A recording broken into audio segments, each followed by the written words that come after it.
This video is one of two videos that were part of a larger series of videos dealing with the subject of Jewish holy days. In these two videos, I'm going to focus upon the Jewish calendar, and in particular, the 5 holy days that are found in the 5 books of Moses, Torah, according to our tradition. So Torah, in the sense of the 5 books of Moses, has a very special status in the Bible as a kind of constitution, legal constitution of the Jewish people, and that the Jewish law is based on the commandments, mitzvot, that are found in the 5 books of Moses. So in these videos I'm going to focus on the 5 holy days that are found in the 5 books of Moses, and according to our tradition is a kind of constitution of the Jewish people. So I want to begin by making 2 points by way of general introduction. Point number 1, I'm purposely using the term holy days in English and not the term holidays, because the term holiday in English has connotations of vacation, of a time of fun, enjoyment, especially enjoyment in a material, physical sense. The Jewish holy days are days that are very sacred and holy and meant to be a deep and profound spiritual experience. So that's point number 1. Point number 2. I'm focusing in these 2 videos on the Jewish calendar, on the 5 holy days of the Jewish calendar. So I'm not going to be talking about the Shabbat, in Hebrew, the Sabbath. The Shabbat, Sabbath, is independent of the Jewish calendar. The Sabbath is not connected to the Jewish people, not to Jewish history, not to Jewish culture, and it's not a part of the Jewish calendar. It's independent of the Jewish calendar. The Sabbath is actually, according to our tradition, and based on the Bible, the Sabbath is a part of nature, not a part of the Jewish calendar. And this is reflected in the very opening account of the creation of the universe, the opening account of the Bible of the creation of the universe, that according to the biblical account, God creates the universe in 6 days, and on the 7th day God ceases to create. And the word Sabbath, Shabbat in Hebrew, it literally means to cease. God ceases to create. And therefore the Sabbath is a time of rest, not only physical rest, but especially spiritual rest. And the Sabbath then is a part, according to that opening account of creation, it's a part of nature, it's a part of the very creation. And so it occurs every 7th day in Judaism. Actually our most holy day is independent of the Jewish calendar, our most holy day, and it occurs every 7 days, once a week. So that it occurs from Friday evening on the 7th day, from Friday evening until Saturday evening. And the day in Judaism is from evening to morning, not from morning to evening. And this is based also on the opening account of creation, that at the end of each day of creation it's written, and it was evening and it was morning. So days in Judaism are from evening to morning. The Sabbath, the holy days, are from evening to morning. So the Sabbath every 7th day is a Sabbath as a part of nature, independent of the Jewish calendar. So that's the second point then, that I won't be addressing in these videos, the Sabbath. I'll be talking about the holy days that are a part of the Jewish calendar, that are found in the 5 books of Moses as a kind of constitution of the Jewish people. So, in terms of these 5 holy days from the 5 books of Moses, from the Torah, I'll delineate them according to their appearance in the Jewish calendar. The first is Passover, the second Shavuot, the third Rosh Hashanah, the fourth Yom Kippurim, and the 5th Sukkot. Okay? So I'll begin then with Passover. Passover occurs in the first month of the year, the month of Nisan. Now, there are 13 months of the year according to the Jewish calendar. 13 months. Nisan is the first month in which Passover occurs, and that is the beginning of the year according to the Jewish calendar. And parenthetically, the names of the months in the Jewish calendar are Babylonian in origin. They were taken from the ancient Babylonian culture, borrowed. Some of the names are actually names of Babylonian gods according to the Babylonian mythology, so that the names of the months were taken from the ancient Babylonian culture. But in any case, Passover occurs in the first month of the year, according to the Jewish calendar, the month of Nisan. So, Passover is a celebration of the birth of the Jewish people. This is what we're commemorating and celebrating, is the birth of the Jewish people. The Jewish people is a people in a nationalistic sense, not a racial or an ethnic sense. From the very beginning of Jewish history, there have been Jews of differing racial and ethnic backgrounds, and anyone can convert and become a member of the Jewish people regardless of racial or ethnic background. So what we're commemorating Passover is the birth of the Jewish people, the Jewish nation. We're celebrating the Exodus from Egypt. This is the central story during Passover, is the Exodus from Egypt.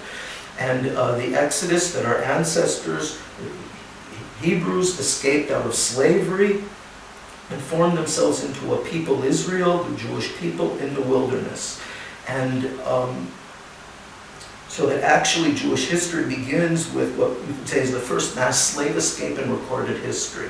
And therefore, according to tradition, Passover is called the time of our freedom, in commemoration of the Exodus. Now, the term Passover in Hebrew comes from that biblical account of the story of the Exodus. And in that story, there is God decrees upon Egypt 10 plagues. And the most severe, the last and the most severe of these plagues is the plague of the death of the firstborn of Egyptian sons. And according to the biblical account, God passes over the Israelite homes, and the Israelite homes are not struck by the plague. So that apparently is where the term Passover, what the term means, Passover, in Hebrew, Pesach. Okay, so that Passover then is the celebration of the birth of the Jewish people, of the Jewish nation. The second holy day in the Jewish calendar, found in the 5 books of Moses, is Shavuot. And Shavuot literally means weeks. And according to the Jewish tradition, Shavuot occurs 7 weeks after Passover. Exactly 7 weeks after Passover is Shavuot. And the term Shavuot, again, literally means weeks. Shavua in singular means week. And Shavua in Hebrew, week, comes from the same root as the Hebrew word Sheva, which means 7, because a week is 7 days, so that Shavuot weeks, the holy day of Shavuot, is 7 weeks after Passover according to Jewish tradition. Now on Shavuot, we are celebrating, commemorating the birth of the Jewish religion. According to our tradition, Passover is the time of our freedom. Shavuot is the time of the receiving of our Torah. Torah here again in the sense of the 5 books of Moses. But Torah can also, in a broader sense, the term can be used in a number of different ways. It can also mean more broadly Judaism. There is no term Judaism in the Bible, and no term Judaism in the Talmudic literature. When the Talmudic rabbis speak of Judaism, they speak of Torah. Torah, in this sense, Judaism means the Jewish tradition, the Jewish rabbinic tradition, based on the Bible, together with the Bible. The Jewish tradition based on the Bible, this is Judaism, and this is what we're celebrating on Shavuot, is the birth of the Jewish religion. And the Jewish religion is, Torah here means our way of life. Judaism is a religion not in an orthodox sense. Orthodox, a Latin term that literally means correct belief, that's compatible with Christianity. Christianity is a religion in the sense of a faith commitment. Christianity is orthodox in orientation. Judaism, if we're insisting on using Latin terms, is orthoprax in nature, correct practice. Judaism is a way of life. Torah is a way of living. It's not a way of believing. It's not a faith commitment. What defines one as a Jew is not a faith commitment. It's also not a traditional lifestyle observant of Jewish law and ritual practice. What defines one as a Jew is being born of a Jewish mother or having converted and becoming a member of the Jewish people. Judaism is is a religion in the sense of a culture. A culture is a way of life of a people. Therefore, Passover and Shavuot are intimately connected. We count the weeks, 7 weeks. They're intimately connected because these are the two basic elements of Judaism as a religion. Jewish peoplehood, that's what we're celebrating on Passover, the birth of the Jewish people, and the Jewish religion in the sense of Torah, the way of life of the Jewish people. Now on Shavuot, we call, again according to tradition, Shavuot, Passover is the time of our freedom, Shavuot is the time of the receiving of our Torah in the sense of the 5 books of Moses. So, as a foundation of the Jewish tradition, the 5 books of Moses, the foundation of Judaism as a religion, the birth of the Jewish religion on Shavuot. So, the time of the receiving of our Torah, the 5 books of Moses. Now, according to tradition, we received the Torah, the 5 books of Moses on Mount Sinai. According to the Bible itself, that's not written in the Bible.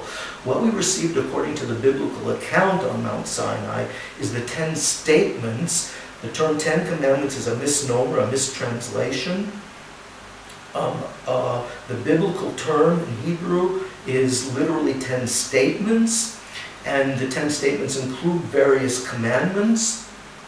But what was received on Mount Sinai then was the 10 statements, including various commandments, and in addition, many other commandments, mitzvot.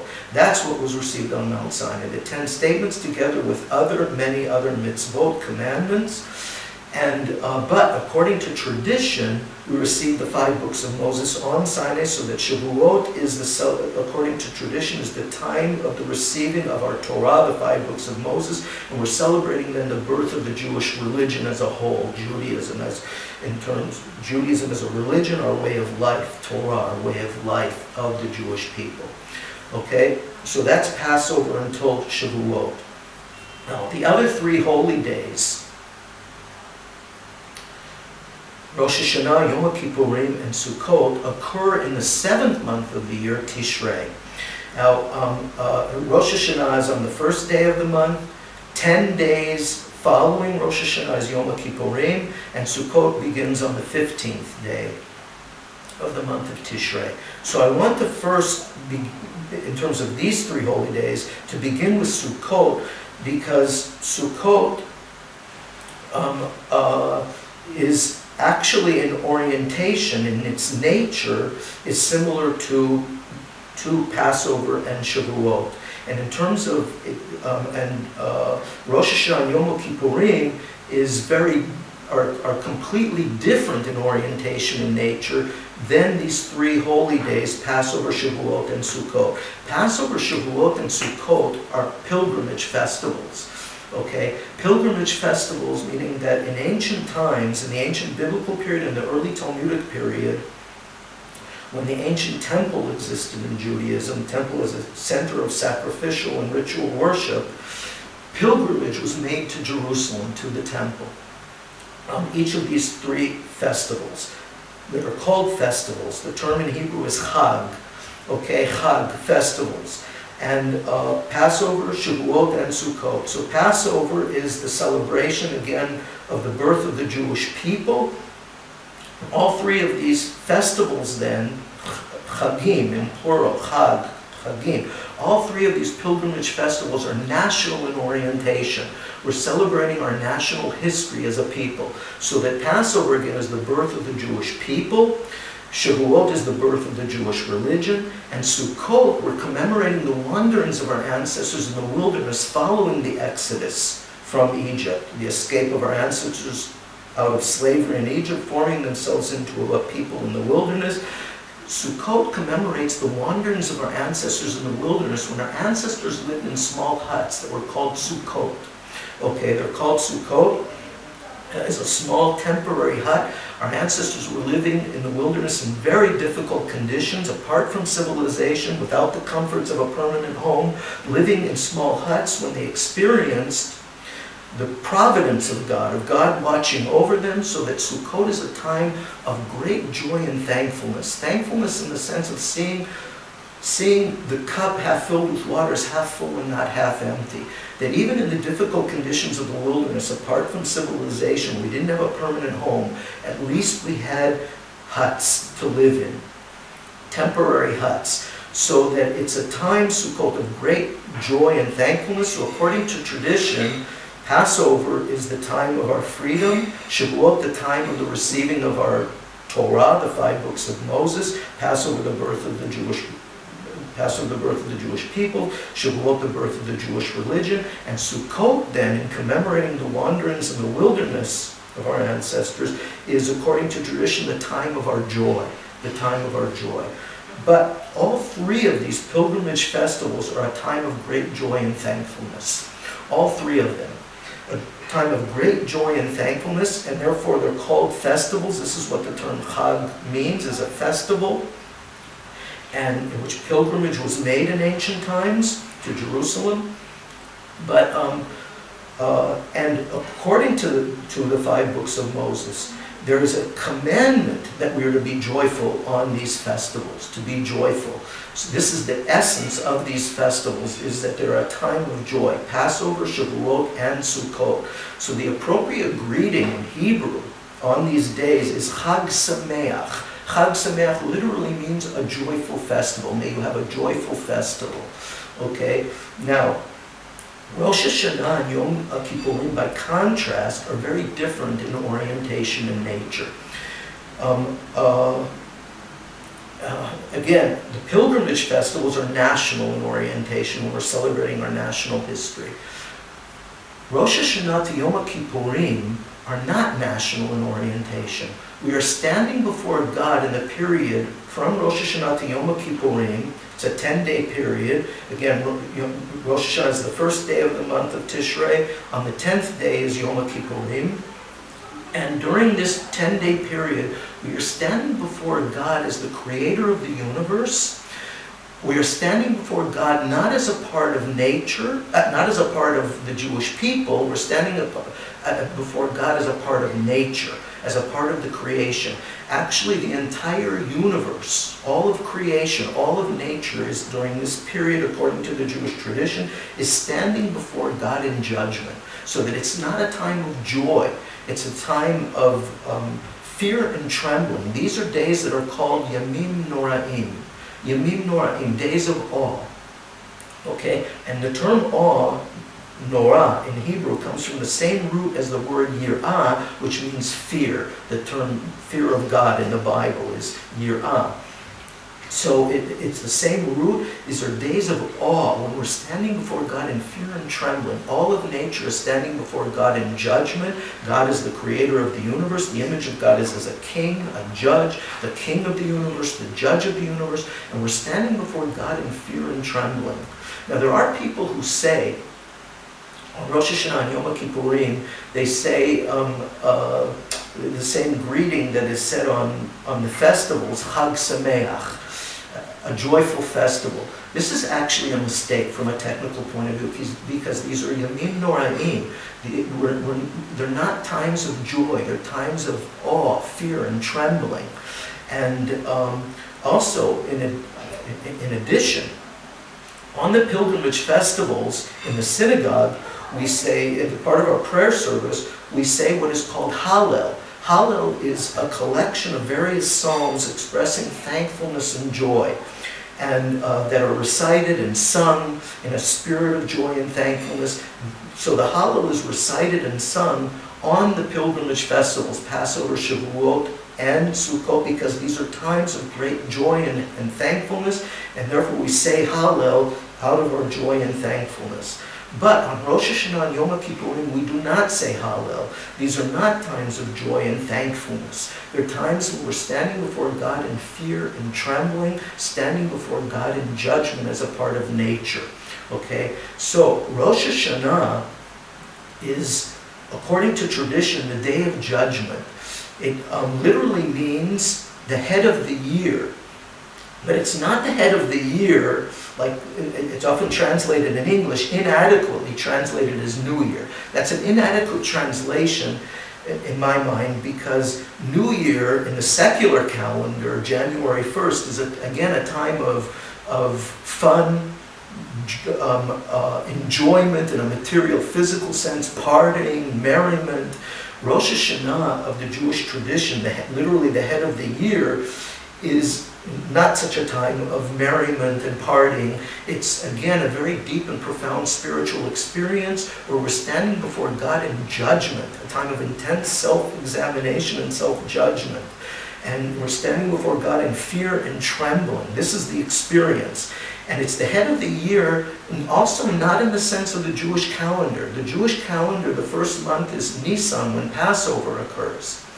Rosh Hashanah is the head of the year in the sense that we're celebrating, in the sense of nature again, that we're celebrating the creation of the universe, the creation of the first human being, Adam. Okay, that's what we're celebrating or commemorating in Rosh Hashanah. But it's a time of fear and trembling. We're standing, all of nature is standing before God in judgment, before God, the King of the universe, the Judge of the universe. Okay. The 10 days until Yom Kippurim are connected, just as Passover and Shavuot are connected by the 7 weeks until Shavuot, okay, because they're intimately connected in that Passover is the birth of the Jewish people, and Shavuot the birth of the Jewish religion. These are the two elements of Judaism, is that Judaism is a way of life, a religion of a people. So they're intimately connected. Rosh Hashanah and Yom Kippurim are intimately connected by the 10 days of what is called tshuva. And tshuva is a central term in the Jewish tradition. It has its roots in the Bible. It comes from a root in the Bible that means to return. So it's often translated inadequately as repentance, tshuva, but it doesn't really have that meaning of repentance, or that's an inadequate translation of the term. What it means is, it's something much beyond repentance. What it means is a return. It means a return to the path of right living. The essence of religion, again, if we go back to the Bible, the foundation of Judaism, the essence of religion in the Bible is morality, right living, in the sense of morality.